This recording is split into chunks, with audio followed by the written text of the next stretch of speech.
NCAA President Charlie Baker has taken a step to further the conversation about athlete compensation. But what does this step mean for college sports? What is the reaction, and how soon will athletes actually get paid? We are going to discuss with a sports business reporter covering college sports for Front Office Sports. That is Amanda Christovich, who joins me now. Amanda, pleasure to meet you. How's it going? I'm doing well. Never a slow news day in the college sports beat, that's for sure. Never is. There's been a lot to talk about recently, from the college football playoffs to this. And Amanda, I want to get right into it because on Tuesday morning, Charlie Baker, he sent a letter to NCAA membership outlining a number of recommendations, including a system of direct compensation from schools to athletes. Can you explain Baker's proposal? And my question to you also with this is this an actual conversation starter when it comes to discussing student athletes getting paid? Absolutely. So the proposal it wasn't extremely specific, but the most specific information that we got about how this paying athletes idea would look is that the athletes would, so for half of the athletes at an athletic department, at the very least, for each of them, the NCAA would mandate that the richest schools would have to pay $30,000 and put it in an educational trust fund for those athletes per year, right? So it's not directly paying the athletes' salaries. It's not calling them employees. It's not allowing them to unionize. And it's not, giving them carte blanche to use the money for whatever they want. But like theoretically, they could use the money for anything that, it's like if they want to call getting new shoes an educational expense, like that's what they could do, right? It's definitely a step in the right direction. However, I will say I'm not sure that it's as revolutionary as a lot of folks are calling it, specifically because it is an extension of benefits rather than an actual admission that athletes are employees. Or an admission that they would get other benefits that employees would receive, like, workers' compensation, the right to unionize, et cetera. Right. Not as revolutionary as some may think there. And I want to follow up on that real quick before we move on, because it makes me think, if it's not as revolutionary and you're not necessarily making athletes employees, is this just a way for the NCAA to circumvent some of the heat they've been getting in court and having different lawsuits? Do you think it's that? Is that what might be going on here? That's exactly what's happening. Charlie Baker is seeing that there are outside forces, and he said this in the proposal, right? There are outside forces.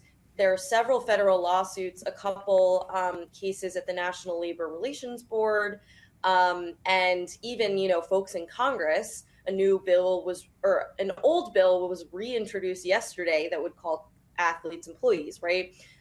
He's seeing all these outside forces. He's saying to his membership, look, you guys, like, we need to change. We need to put forth a model that is going to be some sort of compromise, and we need to show Congress specifically, right? Because what they want is for Congress to say college athletes are not employees. We need to give Congress proof that we're willing to reform so that they will allow, this bigger restriction.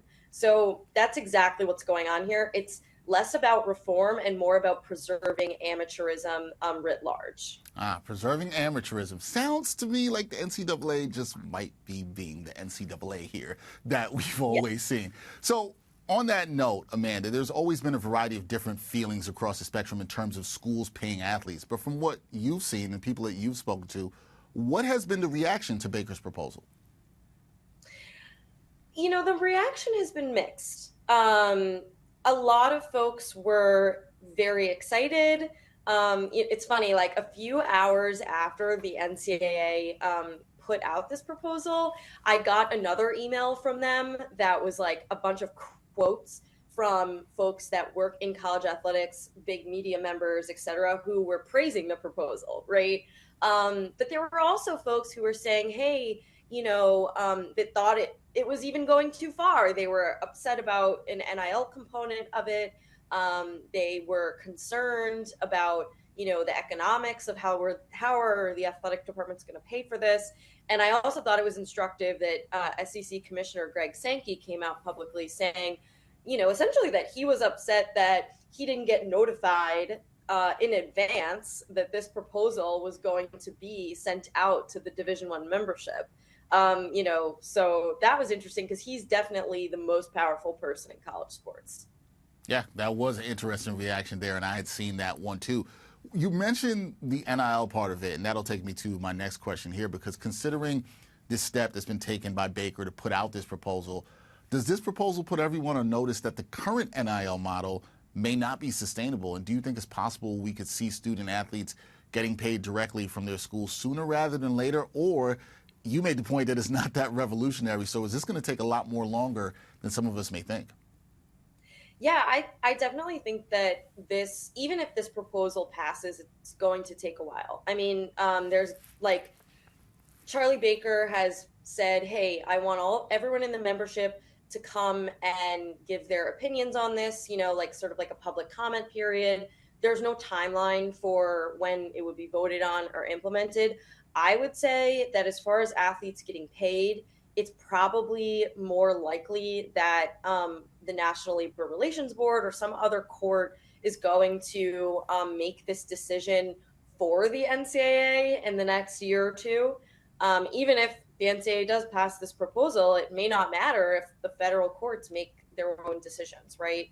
But I think as for the idea of NIL, everyone being put on notice that NIL is not sustainable the way that it is, the way that I would describe that, because I think you're right, the way that I would describe it is the creation of NIL collectives and the way those are being used, in recruiting. It's showing that there's a market to pay players for being on a certain team and going to a certain school. There are millions of dollars that folks are willing to give to that idea. So, to me, what it's proving is that everyone needs to take a step further, take NIL maybe a step further into paying players. Otherwise, there's going to be no regulation. I mean, everyone talks about wanting regulation. The way to get regulation is to create a union for athletes, create free agency, collective bargaining, all of that sort of thing. And they don't have that right now because the only way to pay the players is through NIL.